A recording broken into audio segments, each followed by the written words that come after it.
بھیجا ہے، کیا آج کے دور میں نبی علیہ السلام کی بارگاہ مقدس میں ان الفاظ سے استغاثہ کرنا درست ہے؟ مثلا یا شافع محشر، حشر کے دن ہمیں یاد رکھیے گا، میں آپ کی شفاعت کا طلبگار ہوں یا رسول اللہ،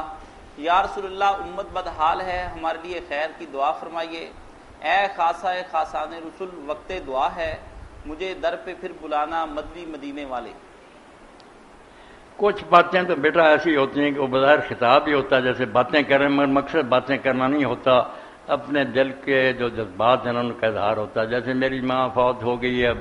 کتنی مگر میں کوئی مصیبت ہائے ماں کہتا ہوں تو ماں نے کیا سنا یہ، مگر وہ اپنے اندر کا بخار نکالتا۔ ایسے ہی اگر حضور کو کہتا ہے امت کا برا حال دیکھ کر تو کہتا رہے، مگر یہ باتیں کچھ نہیں۔ صفات کی طرف ہم قیامت کے دن کریں گے۔ اب اللہ سے دعا کر سکتے ہیں کہ اللہ ہمیں رسول اللہ کی شفاعت نصیب کرنا،